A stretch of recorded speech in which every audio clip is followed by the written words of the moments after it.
ക്കും തിരുക്കുമാരനും 1000 നന്ദി പറയുന്നു. ഞാൻ സഹകരണ വകുപ്പിൽ ഓഡിറ്ററായിട്ട് ജോലി ചെയ്തു വരികയായിരുന്നു.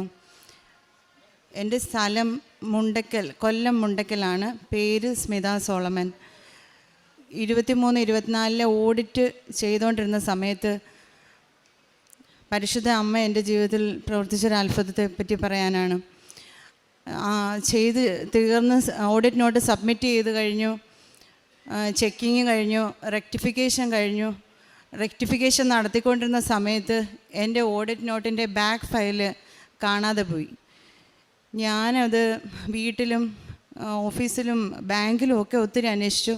കൂട്ടുകാരോടും ഒക്കെ ചോദിച്ചു, ആരെങ്കിലും കയ്യിലുണ്ടോ എന്നൊക്കെ ഒത്തിരി അന്വേഷിച്ചു. പക്ഷേ എനിക്കത് കണ്ടു കിട്ടിയില്ല. അത് ഓഡിറ്റ് നോട്ടിൻ്റെ ബാക്ക് ഫയലില്ലാതെ എൻ്റെ ഓഡിറ്റ് സർട്ടിഫിക്കറ്റ് എനിക്ക് തയ്യാറാക്കി നൽകാനോ അത് ഇഷ്യൂ ആക്കാനോ സാധിക്കില്ലായിരുന്നു. അതെൻ്റെ ജോലിയെ സാരമായി ബാധിക്കുന്ന കാര്യമായിരുന്നു. അതിനാൽ ഞാൻ ഒത്തിരി പ്രാർത്ഥിച്ചു. അവസാനം ഞാൻ അമ്മയോട് ക്യാൻഡിൽ ലൈറ്റ് പ്രെയർ റിക്വസ്റ്റ് ഇട്ടു.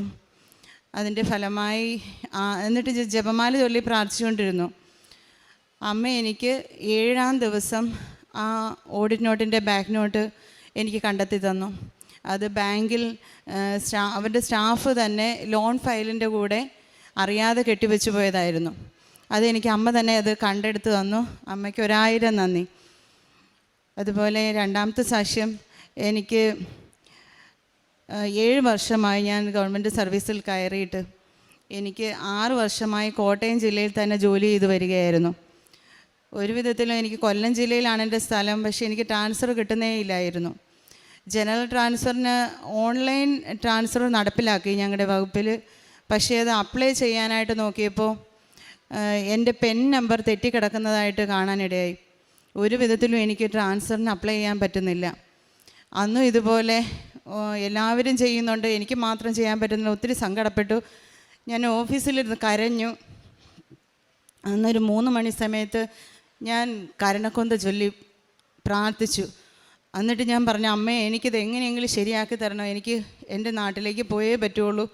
ഒത്തിരി ബുദ്ധിമുട്ടുകൾ അനുഭവിച്ചുകൊണ്ടിരിക്കുകയാണ്. ഈ യാത്രയും 2 മണിക്കൂറത്തെ ട്രെയിൻ യാത്ര, 1.5 മണിക്കൂറത്തെ ബസ് യാത്രയൊക്കെ കഴിഞ്ഞാണ് ബാങ്കിലെത്തുന്നത്. അത് ഒത്തിരി ആരോഗ്യപരമായ ബുദ്ധിമുട്ടുകളുമുണ്ട്.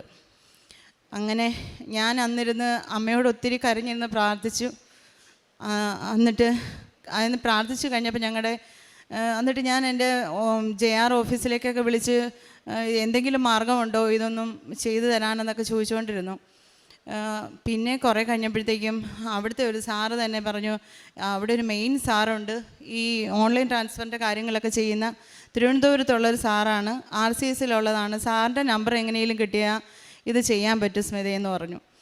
അങ്ങനെ ഞാൻ എങ്ങനെയെങ്കിലും ആ നമ്പർ ഒന്ന് എനിക്ക് സംഘടിപ്പിച്ച് തരുമോ എന്ന് ചോദിച്ചു. അല്ലെങ്കിൽ ഇത് RCSൽ തിരുവനന്തപുരത്ത് പോയി ശരിയാക്കേണ്ട കാര്യമാണ്.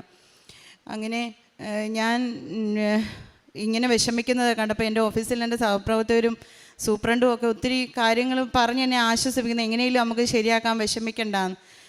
ഞാനങ്ങനെ തിരിച്ച് ട്രെയിനിന് പോയിക്കൊണ്ടിരുന്ന സമയത്ത്, കൊല്ലത്തേക്ക് തിരിച്ച് വന്നുകൊണ്ടിരുന്ന സമയത്ത് എൻ്റെ സൂപ്രണ്ട് തന്നെ എന്നെ വിളിച്ചിട്ട് പറഞ്ഞു, സ്മിതയെ ആ സാറിൻ്റെ നമ്പർ കിട്ടിയിട്ടുണ്ട്, സ്മിത ഇത് എങ്ങനെയാണ് വിളിച്ച് നോക്കൂ, ഇനിയിപ്പോൾ വൈകിയല്ലോ, ഓഫീസ് ടൈം കഴിഞ്ഞു, നാളെ വിളിച്ച് നോക്കാൻ പറഞ്ഞു. എനിക്ക് പക്ഷേ ഒരു സമാധാനം കിട്ടിയില്ല. ആ നമ്പർ കിട്ടി വൈകിട്ട് ഞാൻ വീട്ടിൽ വന്നിട്ട് തന്നെ സാറിനെ ഒന്ന് വിളിച്ചു കഴിഞ്ഞപ്പോൾ സാറ് എന്നെ വഴക്ക് പറഞ്ഞു. കാരണം എന്തുകൊണ്ടാണ് ഇത് നേരത്തെ ശ്രദ്ധിക്കാതിരുന്നതെന്നൊക്കെ ചോദിച്ചു. പക്ഷേ അത് ഡേറ്റ മാറ്റി ഇവർ കമ്പ്യൂട്ടറിൽ കൊടുത്തപ്പോഴുള്ള മിസ്റ്റേക്കായിരുന്നു. അത് ഒരിക്കലും എൻ്റെ ശ്രദ്ധയിൽ പെട്ടിരുന്നില്ല. ആ സാറിനെ വിളിച്ചു കാര്യം പറഞ്ഞു. സാറേ, ഇത് ഈ ട്രാൻസ്ഫറിൻ്റെ സമയത്ത് ഇത് അപേക്ഷിച്ചുകൊണ്ടിരുന്ന സമയത്തൊക്കെ ഓഡിറ്റുമായിട്ട് ബന്ധപ്പെട്ട് ഒത്തിരി തിരക്കിലായിരുന്നു, ഇതൊന്നും ശ്രദ്ധയിൽപ്പെട്ടില്ല, ദയവായിട്ട് ഇതെനിക്കൊന്ന് ശരിയാക്കി തരണം. അങ്ങനെ ഞാൻ ഒത്തിരി ബുദ്ധിമുട്ടുകളൊക്കെ പറഞ്ഞു. സാറ് വളരെ അലിവോട് തന്നെ പറഞ്ഞെങ്കിൽ ശരി, ഞാനത് നോക്കട്ടെ, നാളെ ശരിയാക്കാമെന്ന് പറഞ്ഞു. പിറ്റേന്നും ഇതുപോലെ അമ്മയോടും ഈശോയോടും പ്രാർത്ഥിച്ചുകൊണ്ടിരുന്നു, അമ്മയുടെ മധ്യസ്ഥം പ്രാർത്ഥിച്ചുകൊണ്ടിരുന്നു. പിറ്റേന്ന് രാവിലെ ഒരു 11 മണിയോടുകൂടെ ഞാൻ വീണ്ടും രാവിലെ വന്നപ്പോഴും സാറിനെ വിളിച്ചു. 11 മണിയോടുകൂടെ സാറ് വിളിച്ച് പറഞ്ഞത് ശരിയാക്കിയിട്ടുണ്ട്, ഇനി അപ്ലൈ ചെയ്യാമെന്ന് പറഞ്ഞു. അങ്ങനെ ഞാൻ ട്രാൻസ്ഫറിന് അപ്ലൈ ചെയ്തു. അമ്മയുടെ 7 വർഷമായിട്ടുള്ള പ്രാർത്ഥനയുടെ ഫലമാണ് ഇപ്പോൾ 16-ാം തീയതി ട്രാൻസ്ഫർ വന്നിട്ടുണ്ട്. ട്രാൻസ്ഫർ വന്നിരുന്നു. അപ്പോൾ എനിക്ക് കൊല്ലം ജില്ലയിലേക്ക് തന്നെ ട്രാൻസ്ഫർ കിട്ടി. അതുപോലെ ഞാൻ ഒരു നിയോഗം കൂടി വെച്ചിരുന്നു, അമ്മ എനിക്ക് ഓഡിറ്റ് വിങ്ങിൽ നിന്ന് മാറ്റി ജനറൽ വിങ്ങിലേക്ക്, എനിക്കൊന്ന് നല്ലൊരു പോസ്റ്റിലേക്ക് തന്നെ എനിക്ക് പോസ്റ്റിങ് തരണമെന്ന് പറഞ്ഞിരുന്നു. അതായത് ജനറൽ വിങ്ങിൽ സെയിൽ ഓഫീസറായിട്ട് എൻ്റെ വീടിനടുത്തുള്ളൊരു ബാങ്കിൽ തന്നെ അമ്മ എനിക്ക് ജോലി തന്നു. ആ സമയത്ത് ഉടമ്പടി തൈലം ഞാൻ എല്ലാ ദിവസവും നെറ്റിൽ പുരട്ടി പ്രാർത്ഥിക്കുമായിരുന്നു. ഞങ്ങൾ അതുപോലെ ഉപ്പും തേനും എല്ലാം ഈ നേർച്ച വസ്തുക്കൾ ഉപയോഗിച്ച് തന്നെ ഞങ്ങളുടെ വീട്ടിൽ ഒത്തിരി രോഗസൗഖ്യങ്ങൾ കിട്ടിയിട്ടുണ്ട്. അമ്മയുടെ കണ്ണ് ഓപ്പറേഷൻ ചെയ്ത് കഴിഞ്ഞിട്ട് ഇടത് കണ്ണാണ് ഓപ്പറേഷൻ ചെയ്തിരുന്നത്. അപ്പോൾ അത് കഴിഞ്ഞിട്ട് കുറച്ച് നാൾ കഴിഞ്ഞ് അമ്മ ഉറക്കത്തിൽ അറിയാതെ കണ്ണൊന്ന് തിരുമ്മിപ്പോയി. അപ്പോൾ കണ്ണ് ചുമന്ന് വല്ലാതെ വന്നു.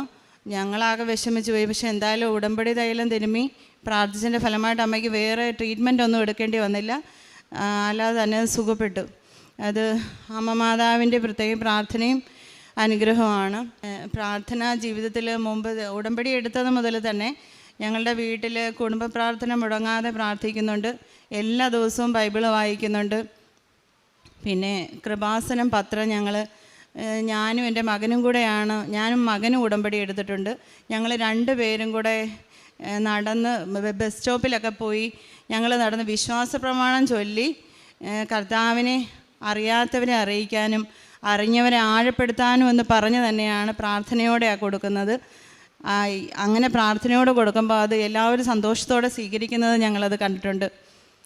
പിന്നെ ഞങ്ങളാൽ കഴിയുന്നത് പോലെ എല്ലാ ആഴ്ചയും പാവപ്പെട്ടവർക്ക് ഫുഡൊക്കെ വാങ്ങിച്ചു കൊടുക്കുന്നുണ്ട്. പിന്നെ ഒരു അനാഥാലയത്തിൽ ഞങ്ങൾ സാമ്പത്തികമായി സഹായം നൽകുന്നുണ്ട്. പരിശുദ്ധ അമ്മ ഞങ്ങൾക്ക്, അതുപോലെ അമ്മയുടെ സാന്നിധ്യം ഞങ്ങൾക്ക് 2022 ഒക്ടോബറിലാണ് ഞാൻ ഉടമ്പടി എടുത്തത്. അന്ന് മുതൽ അമ്മയുടെ സുഗന്ധ അഭിഷേക സാന്നിധ്യം, എപ്പോഴും അമ്മയുടെ ഒരു സാന്നിധ്യം ഞങ്ങളുടെ കൂടെ ഉള്ളതായിട്ട് ഞങ്ങൾക്ക് അനുഭവപ്പെടുന്നു. ഞങ്ങൾ ഇവിടെ വന്നിരുന്നപ്പോഴും അമ്മയുടെ ആ സുഗന്ധ അഭിഷേകം ഞങ്ങൾക്ക് ഇപ്പോഴും ഞങ്ങൾക്ക് അനുഭവിക്കാൻ കഴിഞ്ഞു. അമ്മയ്ക്കും തിരുക്കുമാരനും 1000 നന്ദി.